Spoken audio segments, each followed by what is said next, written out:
berpotensi melakukan tindakan kriminal. Ya, apabila misalkan schizofrenia laki-laki yang tidak melakukan pelecehan itu mengalami kondisi yang sangat gelisah, ya, dia punya potensi misalkan berbuat kekerasan bisa dibuktikan kegilaannya karena suatu rekayasa atau karena suatu kepura-puraan, maka akan bisa dimintakan pertanggungjawaban sepanjang dan didapatkan bahwasannya perbuatan pidananya itu telah terpenuhi. Untuk menutupi kemauannya itu atau untuk menutupi supaya tidak bisa dipidana, dia melakukan kepura-puraan. laki-laki yang tidak melakukan pelecehan itu. Profesor Jimli Asidiki dalam buku berjudul Dialektika Pembaruan Hukum di Indonesia mengatakan, dalam struktur masyarakat yang timpang secara hierarkis dibutuhkan paradigma hukum yang aktif, proaktif, dan progresif. Terkait pro kontra pertanggungjawaban pidana bagi penyandang disabilitas mental, sisi manakah yang paling mendekati ketiga paradigma hukum tersebut? Assalamualaikum warahmatullahi wabarakatuh. Salam sejahtera untuk kita semua. Dewan juri yang terhormat, saya Leonard Turnip selaku pembicara pembuka akan menjelaskan definisi, latar belakang, serta urgensi mosi kali ini. Yang pertama, menurut Simon dan Van Hemel, pertanggungjawaban pidana ialah mens rea dari pelaku tindak pidana dan kemampuan menginsyafi perbuatannya itu melanggar tindak masyarakat. Yang kedua, menurut penjelasan pasal 4 ayat 1 huruf C Undang-Undang Nomor 8 Tahun 2016 tentang penyandang disabilitas, mengartikan disabilitas mental sebagai ketidakmampuan pikir, emosi, dan perilaku, antara lain psikososial seperti skizofrenia, bipolar, depresi, dan gangguan kepribadian lainnya, serta yang kedua, disabilitas perkembangan yang mengganggu kemampuan interaksi sosial seperti autis dan hiperaktif. Adapun Dewan Juri yang terhormat, latar belakang dari mosi kali ini ialah yang pertama, data sosiologis dari Direktorat Rehabilitasi Sosial Penyandang Disabilitas pada tahun 2015 menemukan 2,9 juta rakyat Indonesia menyandang disabilitas mental. Pun setelah pandemi COVID, Kementerian Kesehatan mendapati 277.000 penyandang disabilitas mental di Indonesia. Tingginya angka tersebut dapat berimplikasi pada maraknya tindak pidana yang dilakukan oleh penyandang disabilitas mental. Yang kedua, secara yuridis, pasal 44 KUHP membuat penyandang disabilitas mental tidak mampu dalam bertanggung jawab pidana dan dapat dimaafkan. Namun, seiring perkembangannya, rancangan Kitab Undang-Undang Hukum Pidana menyatakan penyandang disabilitas mental dapat dimintai pertanggungjawaban pidana. Pun secara filosofis, pada alinea keempat pembukaan Undang-Undang Dasar Negara Republik Indonesia tahun 1945 mengilhami negara untuk melindungi segenap bangsa Indonesia dan seluruh tumpah darah Indonesia. Dari sisi pro, negara harus melindungi korban dari tindak pidana penyandang disabilitas mental. Dari sisi kontra, negara harus melindungi orang-orang yang menyandang disabilitas mental karena ketidakmampuan dalam bertanggung jawab pidana. Lantas, sisi manakah yang paling tepat? Oleh sebab itu, Dewan Juri yang terhormat, marilah kita dengarkan argumen dari pihak pro maupun pihak kontra terhadap mosi kita kali ini. Gustav Redbrecht menyatakan terdapat 3 tujuan hukum, yakni kemanfaatan, kepastian, dan keadilan. Maka Dewan Juri yang terhormat, apabila kita mengkontekstualkannya pada mosi perdebatan hari ini, sejatinya pertanggungjawaban pidana bagi penyandang disabilitas mental haruslah dilakukan guna tercapainya tujuan hukum tersebut. Salam sejahtera bagi kita semua. Dewan Juri yang terhormat, perkenalkan saya Martinus Demetrius Lature selaku pembicara pro pada mosi perdebatan hari ini. Sebagaimana yang telah disampaikan oleh pembicara pertama, bahwasanya mosi perdebatan hari ini hadir dikarenakan adanya ketentuan pidana bagi penyandang disabilitas mental dalam RKUHP. Khususnya dalam pasal 38 yang menyatakan setiap orang yang pada waktu melakukan tindak pidana menyandang disabilitas mental dan atau disabilitas intelektual dapat dikurangi pidananya dan atau dikenai tindakan. Pun dalam pasal 39 RKUHP memberikan batasan bahwasanya penyandang disabilitas mental sedang dan atau berat tidak dapat diberikan pemidanaan. Dewan Juri yang terhormat, sejatinya pasal 39 RKUHP mirip dengan ketentuan pada pasal 44 ayat 1 KUHP, di mana barang siapa yang melakukan perbuatan yang tidak dapat dipertanggungkan kepadanya karena jiwanya cacat dalam pertumbuhan dan atau terganggu karena penyakit tidak dapat dipidana. Akan tetapi Dewan Jurang terhormat, ketentuan dalam KUHP ini masihlah memiliki tafsir yang cukup luas, sehingga penyandang disabilitas mental ringan ketika melakukan tindak pidana berpotensi untuk tidak dipidana. Beda halnya yang termuat dalam pasal 39 RKUHP yang memberikan batasan yang jelas sehingga lebih menciptakan kepastian hukum. Dewan Juri yang terhormat, secara umum penyandang disabilitas dapat dikategorikan dalam 3 fase, yakni fase akut, fase stabilisasi atau sedang, dan fase pemeliharaan atau ringan. Maka saya selaku pihak pro merekomendasikan agar penyandang disabilitas mental ringanlah yang dibebankan pertanggungjawaban pidana, sedangkan yang berada pada fase akut atau stabilisasi tidak dapat dipertanggungjawabkan pidana sebagaimana yang telah termaktub dalam pasal 39 RKUHP. Adapun yang menjadi alasan penyandang disabilitas mental ringan dikenakan pertanggungjawaban pidana dikarenakan penyandang disabilitas mental ringan ini rentan dijadikan sebagai alat untuk melakukan tindakan kejahatan oleh orang lain. Pun Dewan Juri yang amat terpelajar merujuk pada pasal 38 RKUHP di mana penyandang disabilitas dapat dikurangi pidananya. Saya pun selaku pihak pro merekomendasikan agar pidana yang dikurangi yakni 1/3 dari hukuman, dan setelah menjalani masa hukuman maka 1/3 pengurangan hukuman tersebut dialokasikan untuk merehabilitasi pelaku. Dewan Juri yang terhormat, adanya pertanggungjawaban pidana bagi penyandang disabilitas mental ini sejatinya sejalan dengan fungsi pidana yang disampaikan oleh Sudarto, yakni untuk mengatur hidup kemasyarakatan dan melindungi warga negara atas tindakan-tindakan yang dapat merugikannya. Selain itu, Dewan Juri yang terhormat, orang dengan masalah mental dapat kita jumpai definisinya dalam pasal 1 angka 2 Undang-Undang Nomor 18 Tahun 2014 tentang kesehatan jiwa. Akan tetapi disebut sebagai orang dengan masalah kejiwaan, yakni orang yang memiliki masalah fisik, mental, sosial, dan pertumbuhan sehingga memiliki potensi untuk mengalami gangguan jiwa.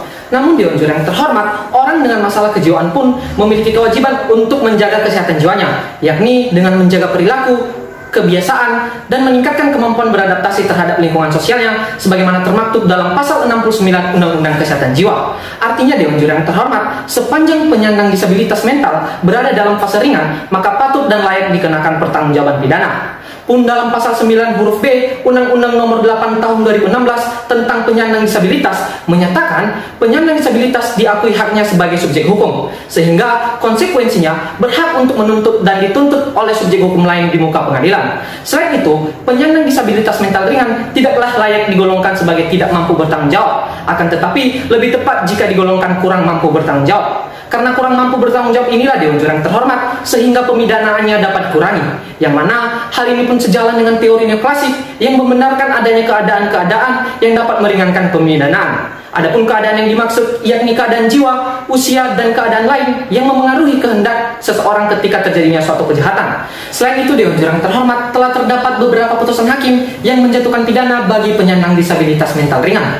Contoh kasusnya di daerah Surakarta dengan nomor putusan 50/Pitsus/2013/PN-SKA, di mana terdakwa penyandang disabilitas mental berinisial RA berdasarkan keterangan ahli bidang kejiwaan digolongkan sebagai penyandang disabilitas mental ringan, dan hakim pun menyatakan terdakwa bersalah, dan berdasarkan rekomendasi Balai Pemasyarakatan, hakim menjatuhkan pidana 10 bulan penjara dengan masa percobaan 1 tahun 6 bulan. Atas dasar hal tersebutlah Dewan Juri yang terhormat, hingga detik ini saya tetap berada pada standing position pro mendukung mosi perdebatan hari ini. Sekian dan terima kasih, dan salam konstitusi.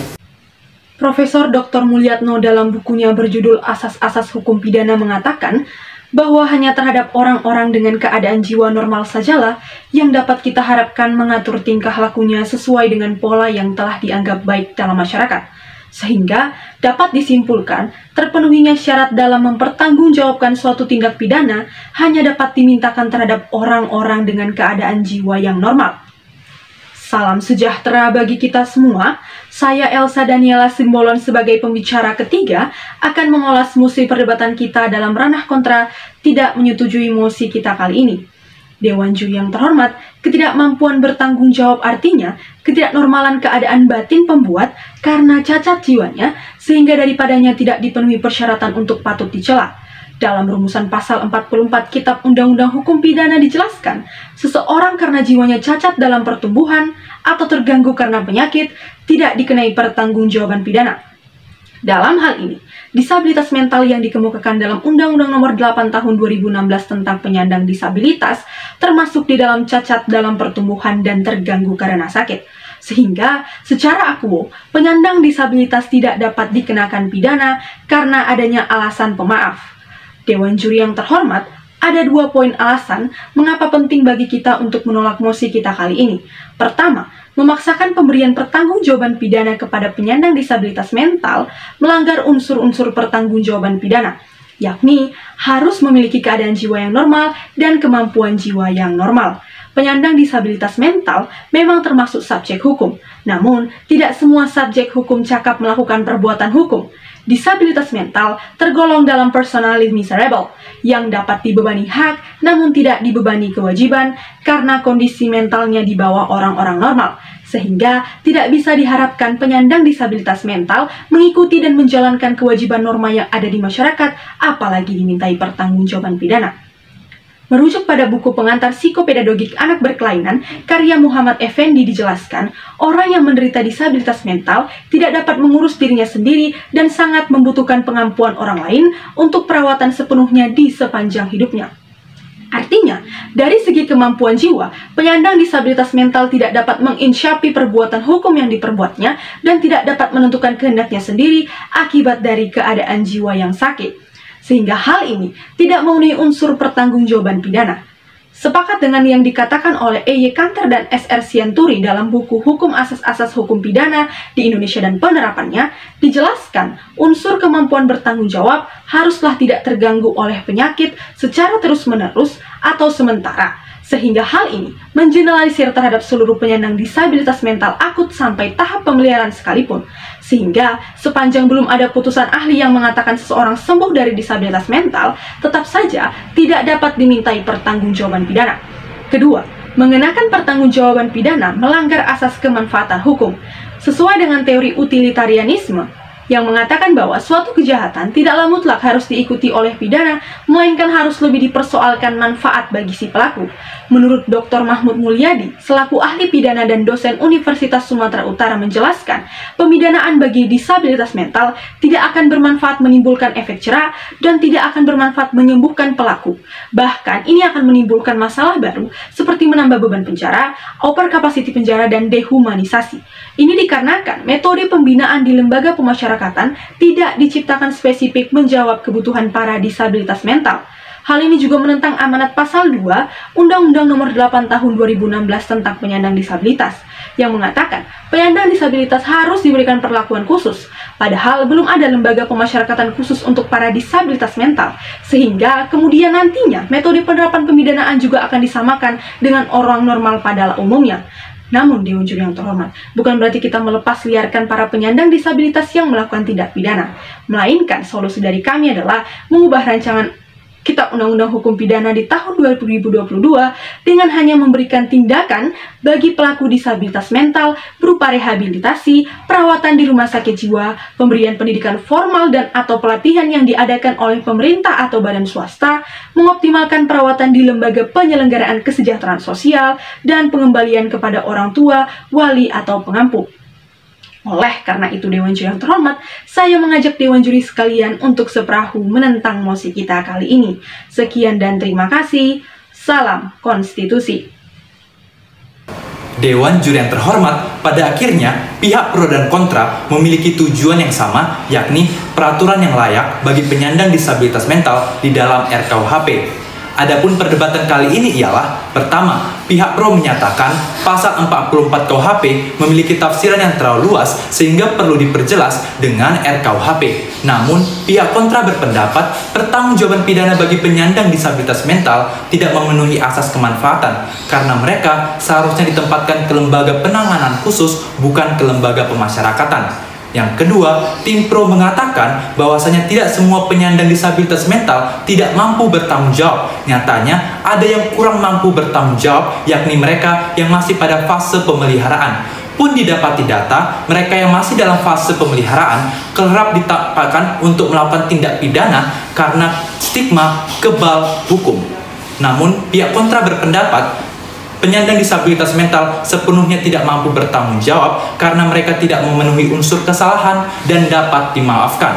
Atas dasar argumentasi tersebutlah Dewan Juri yang terhormat, pihak pro menawarkan mekanisme dengan pengesahan RKUHP atas muatannya pasal 38 dan 39 dengan mekanisme sanksi sepertiga dari sanksi maksimal dan atau tindakan, serta subjek hukum yang dibatasi hanya bagi mereka yang masih pada fase pemeliharaan. Sedangkan pihak kontra mengatakan tetap berdiri menolak mosi kali ini karena mereka juga menawarkan untuk merevisi RKUHP pada pasal 38 dan 39 mengganti klausulanya menjadi tindakan rehabilitasi dan atau tindakan lainnya. Semoga kedepannya kita mendapati hukum yang lebih progresif bagi penyandang disabilitas di Indonesia.